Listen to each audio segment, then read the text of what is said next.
All right. Once again, I want to give all praises to Yahweh, Ba'ashem, Yahushai, Ba'ashem, Rakakwanash. Double honors be unto the apostles and heirs of great millstone. To all the Archeums worldwide, I want to say shalom be unto you. This is the word from the GMS.com. Just be unto quick edification, three spirits and the power of the Most High, Ba'ashem, Yeshai. My edification today is taken from Romans chapter 8 and verse 18. But I started with 17 first.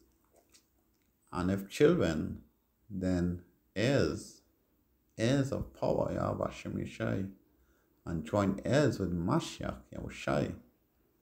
If so be that we suffer with him, that we may be also glorified together. For I reckon that the suffering of this present time is not worthy to be compared with the glory which shall be revealed in us. So, that Romans 8 and 18 is a very powerful scripture. Because we know, hey, man of the Lord, the heart Hashem Yeshai, the hopeful elect, the man who pushing his truth on the four corners of the earth. We know the daily struggles that we have. We know the daily temptations that we go through. We know the daily stress within this wicked world that Esau is running as we go through. But yet we choose to stand through the power of the Most High and hold our integrity. But yet we choose to stand and be different. We choose to stand and be men. We choose to stand and not around the corners of our beard, or not grow over here long, or cut our beards off. We choose to stand and not eat pork. We choose to stand and not take the mark. We choose to stand and call on our God, Yahweh Hashem Yeshai. And through all these things, because we stand different to the world will look at us as madmen. The world will look at us as scoffers and scoff at us. Call us all kind of things. But yet, as verse 18 says, for I reckon that the suffering of this present time is not worthy to be comprehended with the glory. And that glory is a promise that was given unto Israel. It was a promise that was given unto the men who stand in this time and fight against this evil, wicked kingdom. In the end, you'll obtain a title and a glorious kingdom. You'll be called friend of Yahushai. And that's what everyone is pushing for. Righteousness and righteous kingdom, a righteous place. Where women no longer rule over men. Where women know their place. Where all the other nations as well know their place when it comes to Israel. Where the word Israel will be spoken with royalty and not with disgust. But all these things are just for a short time.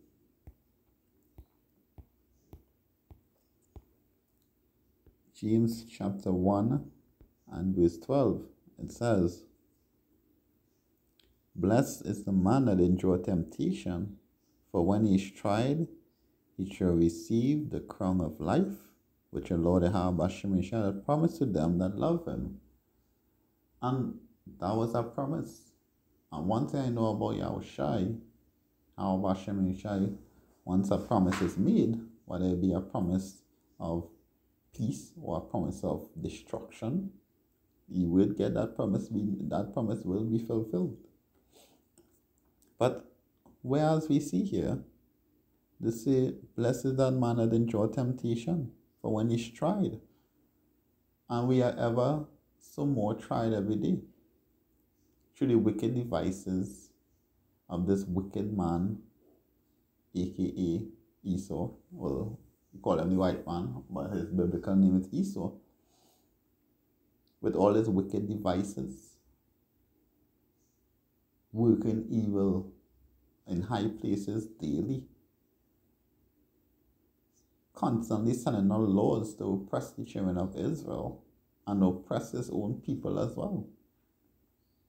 Because this man, when he study about money, he just study about vanity, money, but all that will come to naught. Just like your kingdom will come to naught as well. So when said he shall receive the crown of life, and the crown of life is what? Ruling in a kingdom in righteousness. Now, how can you love him? How can you love the Lord Yahweh Hashem Yeshai by keeping the laws, statutes, and commandments? Further paraphrasing, if you love me, you shall keep my commandments. So then the laws are not done away with. But the laws is entwined in the overall foundation of pleasing the Most High Hashem Yeshai. But then if you want to keep the law as keeping the law, then you become wicked. Because you can never keep the law without grace. And the grace goes back in believing in Yahweh Hashem Yeshai, that he died on the cross and he's coming back. And in believing that, ultimately you obtain that grace. And hopefully you'll obtain a kingdom after all your labors and work. Hopefully you'll be rewarded for it. Maybe it's not promised to you. But even though you may work in vain, or you may not work in vain, hey, let me just be on this side. Let me just keep the laws, statutes, and commandments. Let me praise the Most High. And maybe you get it, maybe you don't. You know what? All praises to the Most High of Hashem Yeshai still. Yeah? So go to Revelation chapter 2.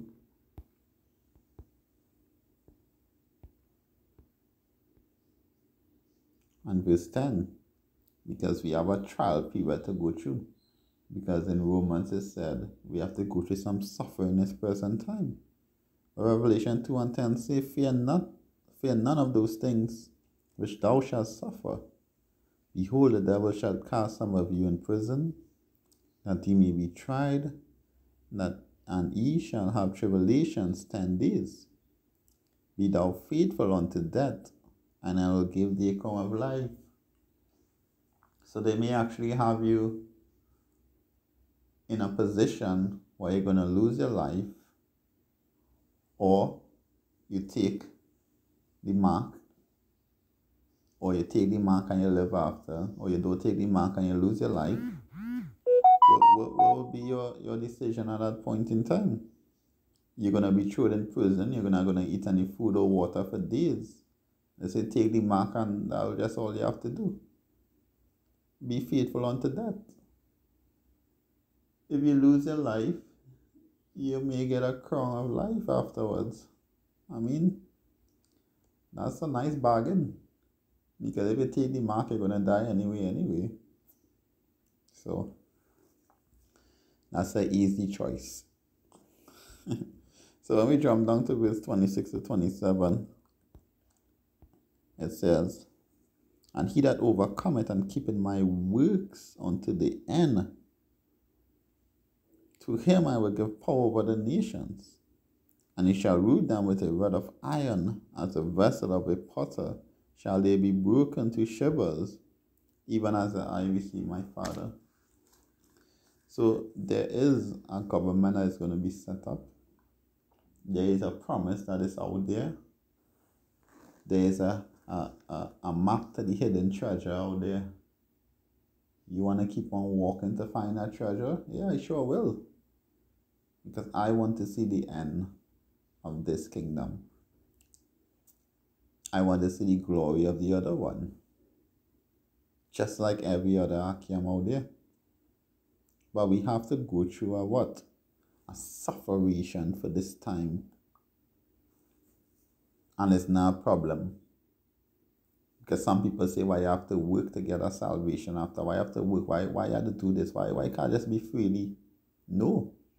Not even in Esau kingdom you get anything free and you work for it. That's just how the order of life is. That's just the funk. That's just how life is. You have to work to get what you want. Nothing comes free. You have to prove yourself. Revelation chapter 3 and verse 10. It says, because thou hast kept the word of my patience, I will also keep thee from the hour of temptation, which shall come upon all the world, to try them that dwell on the earth. But then later down you understand what I say, he tempted no man, but every man is tempted when he's drawn into his own lust. Yes, you will be tried. Hey, yes, you can overcome it. Yes, you can walk away. Yes, you can be that person. The integrity. Because the Most High won't give you more than you can bear. He can't give you good and not give you evil sometimes. That's just how it is. It can never be good all the time. At times you'll get evil. Overcome it. Stand your grounds, holy integrity. You know, it's just for a short time. It won't last forever. Hey, Revelation chapter 21 verse 4. After we have gone through all that we went through, hey, we have something to get. When we start at verse 1 and 21, it says, and I saw a new heaven and a new earth. For the first heaven and the first earth will pass away, and there will no more sea. And I, John, saw the holy city, New Jerusalem, coming down from power out of heaven, prepared as a bride adorned to her husband. And I heard a great voice out of heaven saying, behold, the tabernacle of power is with men, and he will dwell with them. You know, glorious that will be. And they shall be his people, and power himself shall be with them and be their God. And power shall wipe away all tears from their eyes, and there shall be no more death, neither sorrow, nor crying, neither shall be any more pain, for the former things have passed away. The former things will be that wicked kingdom we're living in, these wicked nations, hey, these wicked Israelites as well, including myself. Because I am not righteous unless Yahweh shall come. But you know what? Even though I'm still in this wicked flesh, I will still practice righteousness. The scripture says, he who practices righteousness is righteous. But I'll always be wicked in this flesh. So evermore, daily, we fight. The flesh fight against the spirit fight against the flesh. You know? And lastly, Wisdom of Solomon, chapter 5 and verse 15, says, but the righteous live forevermore. Their reward also is with the Lord Shemeshai, and the care of them is with the Most High. Therefore shall they receive a glorious kingdom, and a beautiful crown from the Lord's hand. For with his right hand shall he cover them, and with his arm shall he protect them. The righteous is going to receive a crown of glory. Yahweh Shai is going to be our glory. We're going to sup. He's going to call us friend. You can't comprehend how the kingdom is going to be. You can't even comprehend how that glory is going to be. But the important thing is the holy integrity in this time, you know. So I hope that Romans 8 and 18 was, you know, edifying to you. With that, I want to give all praises to the Most High Yahweh Shemeshai, Bashem Kodash. A double and senior to the apostles and years of greatness to all the Akims worldwide. I want to say shalom be unto you. This is the word from the GMS camp. Once again, saying shalom to the hopefully elect. Shalom.